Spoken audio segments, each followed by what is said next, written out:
Hello, everyone. My name is Paul Third, and this week on Mixing Wednesdays, I want to talk to you all about Oeksound SPIFF. I know a lot of you guys own it, and it is a little secret weapon for a lot of big mixing engineers out there. Now, Oeksound SPIFF is something that I've been wanting to try for a long time. And it actually makes the best sense to do it now, especially when my head is in a completely different place. Normally, I like to use a lot of EQ saturation to kind of get more punch out of drums and bass. Now, the drums that I got back from my fellow YouTuber friend Ed Thorne were fantastic. They were recorded phenomenally well, and I also loved how he kind of tonally tuned the kit to work with the song, which meant that from like a mixing perspective, I didn't actually have to do much, which honestly has made my mixing approach much easier because he's already went to that hard work, which again shows you the importance of getting it right at the source first. Again, he detuned the snare and stuff like that, and everything just works really well with the track.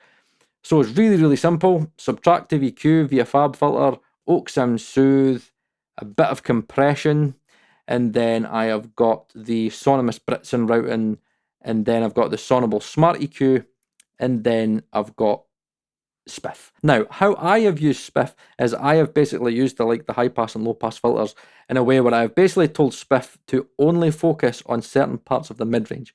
We all know that in terms of mixes, the mid range is really where the magic is, and a lot of the times it's where a lot of your punch is as well. So in the kick, I've kind of focused kind of in around like the 2K range.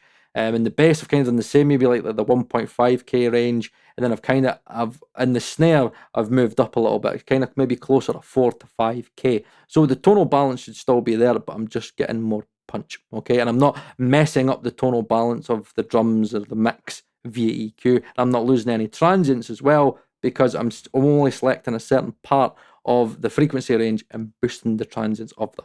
Okay, so kick, snare, bass. That's how I've done that. Now, in terms of the toms, I just used a preset. There's the great thing with SPIFF and Oeksound is their presets are mwah, chef kiss. Honestly, I would say that like Oeksound does the best presets. They're unbelievable.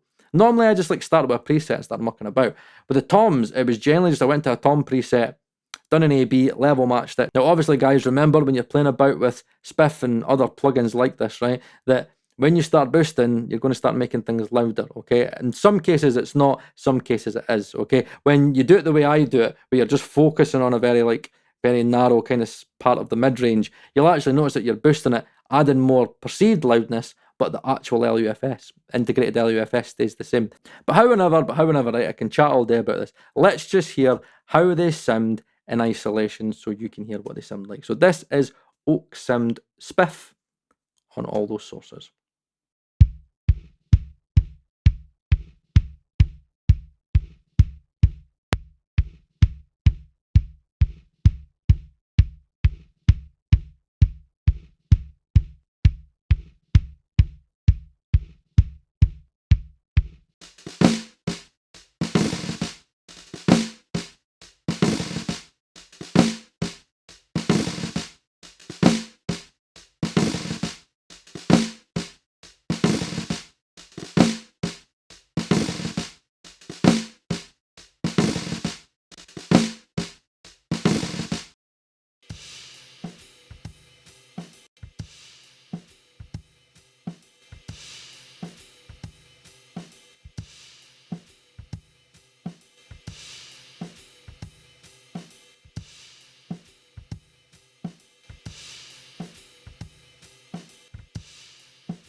Right, okay, so in terms of the kick, hopefully, again, this is all subjective, as always, okay?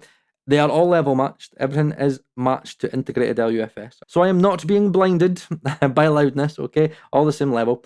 So as you hopefully you can hear in the kick, I've been able to take the mid-range push in the kick and give it a little bit more of a knock and give it a little bit more of high end as well. And it's that kind of mid-range to me that's going to kind of come out better on laptop speakers and phone speakers as well. It's going to kind of it just comes at you a little bit more. And then the snare is very, very, very subtle. But I can kind of hear it in the context of the mix and all the drums together that the snare has a little bit more top end. Especially when he's doing the drum rolls. I just kind of feel it's just a little bit more top end. And that's the great thing with SPIFF. So especially like in the kick, right? I've got this kind of area, the mid-range. Now, it looks at the input signal, and then what it does is it only kind of boosts the transients. It listens for the transients. Where in EQ, if, for example, you're doing a wide bell, right, and it's between 2 and 4K, you're boosting between 2 and 4K, where in the transient designer, it's only boosting the transients that it picks up. That's why it's such a very, very clever plugin. So it works very different to an EQ. So it is very, very subtle. And you can see the big, if I was to do that in an EQ, it sounds way different in the snare. But with SPIFF, it's just adding that little bit of top end I'm hearing. It's these little adjustments that I can make that I'm hearing that I want without affecting the tonal balance. And then in the rooms, now there's a massive difference. You'll probably listen to this and go, Paul, you just took all the room out. Now, there's a reason why I've done that. It's because when I use a room, I fucking compress the shit out of it. I compress it like 10 dB gain reduction. So I'm always using a room to kind of add a little bit more snap and a little bit more punch. To me, what that drum room setting does in SPIFF, the kick's got a little bit more weight to it, and the snare's a little bit more snapped at it because it's emphasising the kick and the snare, which is what I want. I want to add a little bit more punch and a little bit more transient response out of the rooms. And then in the toms, I just think the toms sound amazing. It was just, honestly, it was just a preset. It was just a tom preset. I start off with presets, and if it sounds good, I just leave it. I think, again, the low end is there, especially that top end, that kind of top end boosting the transients. It's got a little bit of a ping to it, and it's like, to me, it stands out a little bit. So especially in like crappy speakers and stuff, that mid-range, that extra mid-range kind of transient kind of little boost in there, little ping that it's got, to me, I hear it more and it stands out a little bit more in the mix. And it just sounds better and a little bit more punchy to me. It stands out more and it's at the exact same level. So I've kept the volume the same, but it feels louder to me because I've kind of, in my opinion, I've increased the perceived loudness by just impacting the transients a certain way. To me, the bass sounds a little bit dull without it. Sounds a little bit dull, and I'm just bringing in that little bit of transient response in there. It's just the bass is just coming out at you a little bit more. Every kind of move that I think that I've made using SPIFF has done that. Extra bit of punch, transients, it's just coming out of you a little bit more. So how about we have a listen to how all these instances of SPIFF manifest themselves throughout the entire drum kit and the bass. Dry without SPIFF versus with Oeksound SPIFF. Let's do it.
So there you go. It's all very, very subjective, but hopefully we can agree that adding Oeksound SPIFF in those instances and using it the way that I've used it has created a more punchy, in-your-face drum and bass sound. I can pick them out in blind tests. That's why I did the blind tests. And I think it's very important that whenever, honestly guys, whenever you're deciding to change a mixing approach, or whenever you're deciding to maybe use a new plugin, always, always, always A/B test and level match them, because I know that this is a good approach for me because I can hear it. It's all subjective. You might go, no, what? I don't hear it. I hear it and I can pick out in a blind test level matched. I know in my own heart of hearts I'm adding in punch. To me, all the instances together, and especially kind of like that mid-range boost in the kick, in combination with the room as well, it's just given this like a bit of girth and a little bit of mid-range push. And kind of knock and slap to the kick. And to me, it just comes out a little bit more. Just coming out here a little bit more. The snare has a little bit more top end in it, and also a little bit more beefiness as well. It's like I think that's probably the room. I think the way that I use SPIFF in the room has kind of added maybe a little bit of weight and maybe the low mids to the snare. And I've managed to get a little bit more top end with the instance of SPIFF on the snare. And in terms of the bass, I kind of feel like that mid push has really kind of helped the bass to not fight the kick as much. And I kind of feel that by emphasizing the mids and the kick and emphasizing the mids and the bass, the two of them just kind of are able to stand out in their own right without getting in the way of each other, and without kind of being masked by the other. And to be honest, I don't probably ever think I'll EQ a drum kit again, because in the end I'm doing all the subtractive stuff, I'm cleaning it up, so you've got a shit sounding kit, I'm taking all that kind of crap out, and I can use like SPIFF to kind of focus on the areas of the transients just to make it more punchy. I don't know, it's just a different approach, and I'm really glad that I tried this approach. And in terms of adding punch, I think it does it perfect, and it's a great little secret tool. To me, I think I've managed to do edge recordings some justice, and I've managed to kind of enhance them, not just like kind of tame them, you know, like over using plugins and oversaturating stuff and just creating so many chains that just tuck in your transients and stuff. I think I've managed to enhance the drums. Just my opinion, completely subjective. It's a different approach for you guys to think of. It's been another way of thinking about processing your drums, another way of thinking about getting punch out your drums and your bass. And yes, there you go, Oeksound SPIFF. Great, amazing plugin. If it comes on a deal, I do suggest you snap Oeksound's virtual handoff. My name is Paul Third. This is Mixing Wednesdays, and I'll see you again next week.